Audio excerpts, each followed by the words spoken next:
Orang-orang yang membangkang sama. Semua yang pernah dirasakan dari rasa tidak nyaman di dunia, demam, sakitlah, kemudian apalah kita ketusuk duri, pernah bling, ya, apa saja semua yang penyakit-penyakit atau yang sakit, kemudian gangguan orang dan segala macam hal, itu semuanya bencana alam, itu semua adalah miniatur neraka.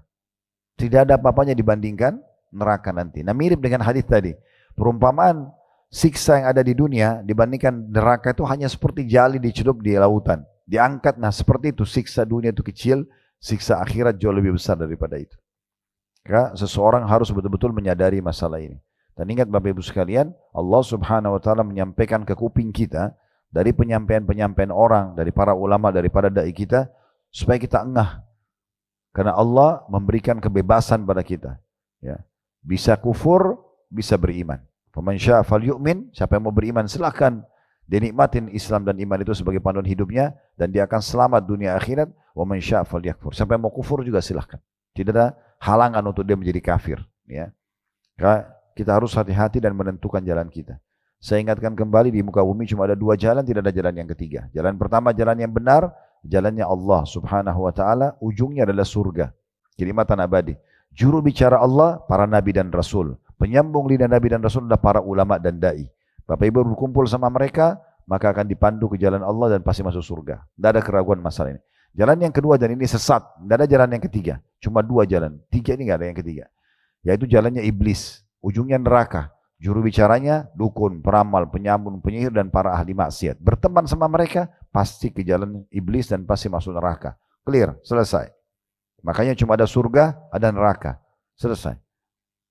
Surga bagi yang taat, neraka bagi yang membangkang. Nah itu tadabbur ayat 4 dari surah Al-Insan tentang ancaman bagi orang yang kufur.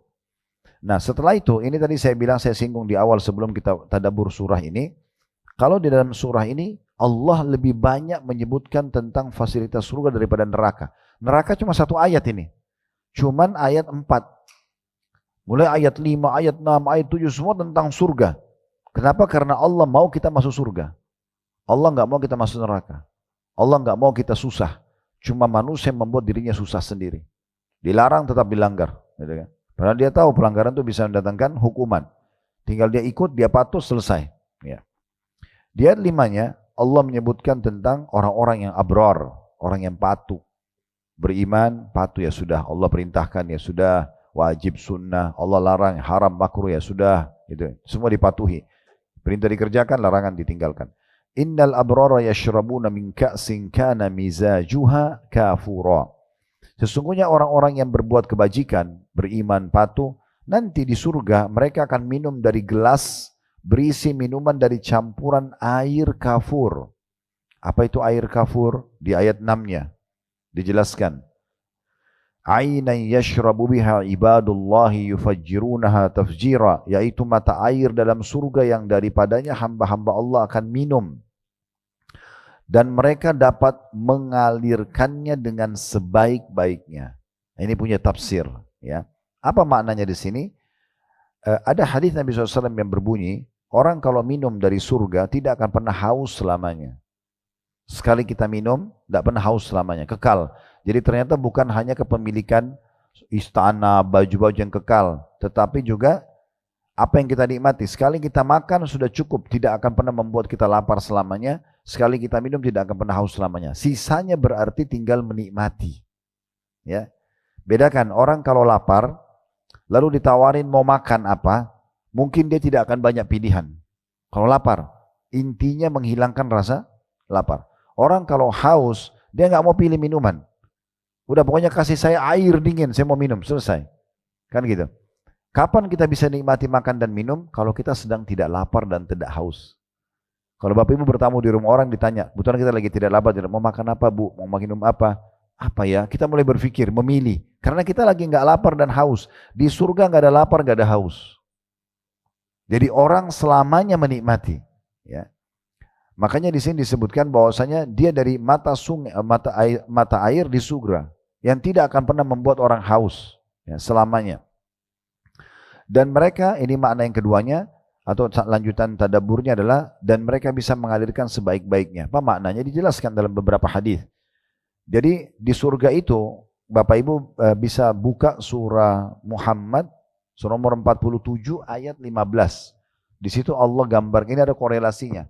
Allah menggambarkan dalam surah Muhammad ayat 15, kalau di surga ada 4 jenis ya, laut.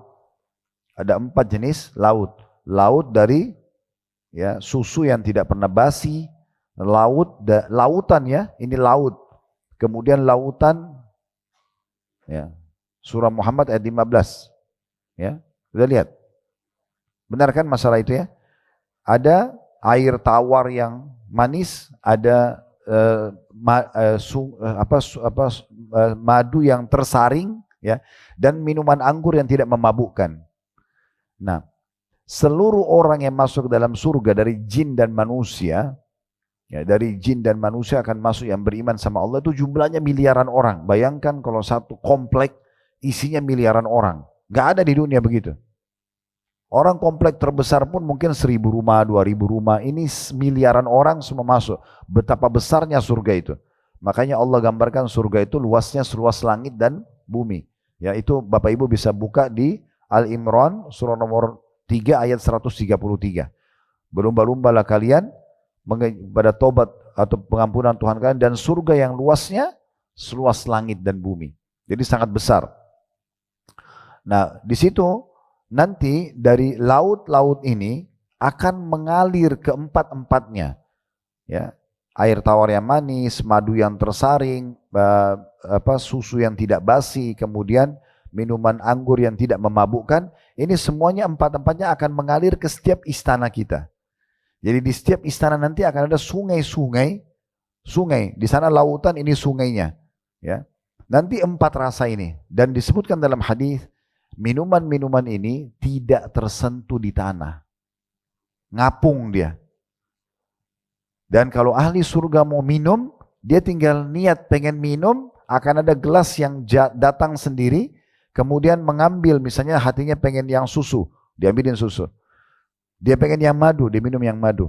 Dan tidak ada lagi rasanya, aduh ini enak, ini enggak enak, enggak ada. Allah pastikan susu tidak akan basi, madu yang tersaring, minuman anggur yang tidak memabukkan, air tawarnya pun manis. Ya. Begitu luar biasanya disiapkan oleh Allah SWT, dan kita tahu sendiri ya, kalau ada yang mengatakan, Ustaz, apa memang istimewanya surga selalu disebutkan tajri min tahtihal anhar. Apa itu anhar? Tajri itu mengalir, tahtiha di bawahnya. Anhar itu sungai-sungai. Nah ini sungai-sungai dari 4 jenis ini. Dari surah Muhammad ayat 15 tadi. Jadi sungai kita tuh nanti di surga kita mengalir 4 rasa ini. Ya. Air sudah ada, susu sudah ada, madu sudah ada, minuman anggur yang tidak memabukkan sudah ada. Ini 4 minuman yang paling difavoritkan oleh orang di dunia. Ya. Kalau air semua orang minum. Tapi begitu ada orang minum air segar dan terasa manis, orang lebih suka. Susu, orang cepat-cepat minum karena takut basi. Dipastikan susu itu tidak akan pernah basi selamanya. Kemudian ya, madu yang tersaring, tidak ada lagi ya kotoran-kotorannya.